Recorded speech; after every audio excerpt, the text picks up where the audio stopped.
Kamangmangan. Ang kamangmangan ay tumutukoy sa kawalan o kasalatan ng kaalaman na dapat taglay ng tao.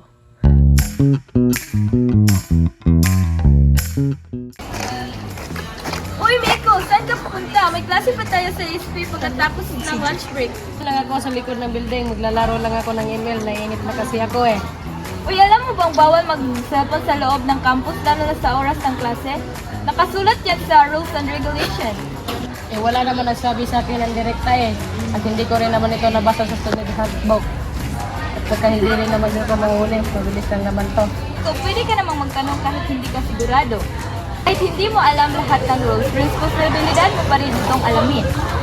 Sinabi yan ng principal sa flag raising ceremony. Basta, hindi naman siguro ganun kalala to.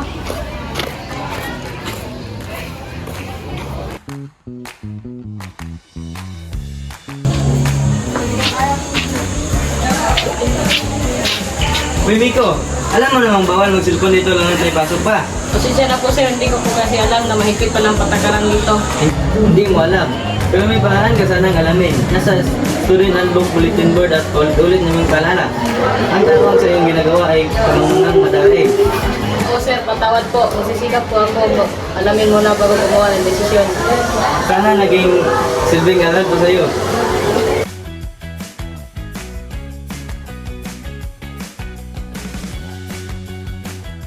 Eksenang ito, si Miko ay hindi alam ang buong patakaran.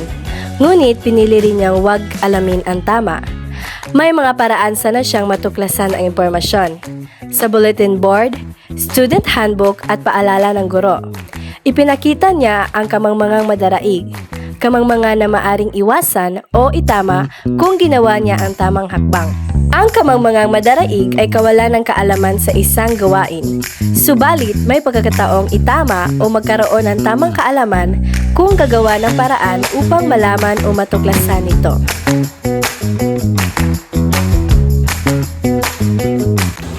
Ano kaya to?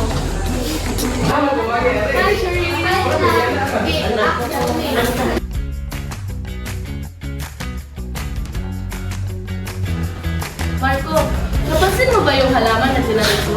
Hindi ko alam kung nakakalason ba yun o hindi. Wala na akong mahanap na sa internet.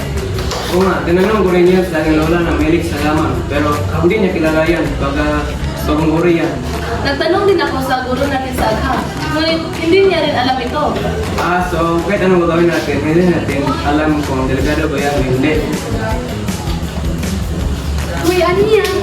Halaman, hindi namin alam kung anong uri ito.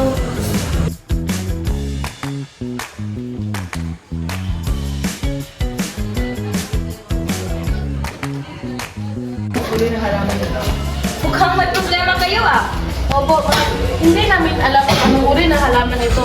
Ginawa na po namin ang lahat, ngunit hindi pa rin namin alam kung ano ito. Ang sitwasyon ninyo ay halimbawa ng kamamangang madali. Ibig sabihin, kahit anong gawin ninyo, walang posibleng paraan para malaman ang katotohanan. Kaya pala hindi namin sinadyang hindi malaman. Oo nga po ma'am, ginawa na namin ang lahat, ngunit hindi pa rin namin alam ito. Tama!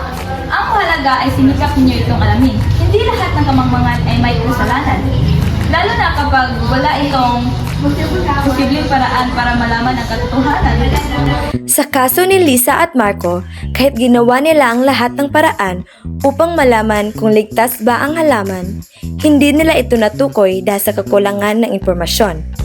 Dahil wala silang kontrol sa sitwasyon, hindi nila kasalanan ang kanilang kamangmangan at hindi ito madaraig o hindi ito agad mabibigyang solusyon.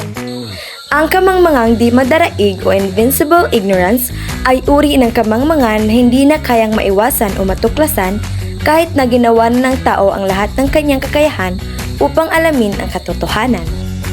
Sa konklusyon, ang kamangmangan ay ang kawalan ng kaalaman, ngunit magkaiba ang pananagutan ng tao depende sa uri nito.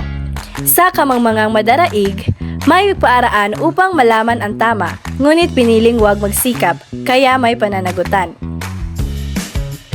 Sa kamangmangang di madaraig, ay imposibleng malaman natin ang katotohanan o ang tama, kaya walang kasalanan ang tao. Ipinapaalala nito sa atin na dapat natin gamitin ang ating isip at konsensya upang makagawa ng tamang desisyon.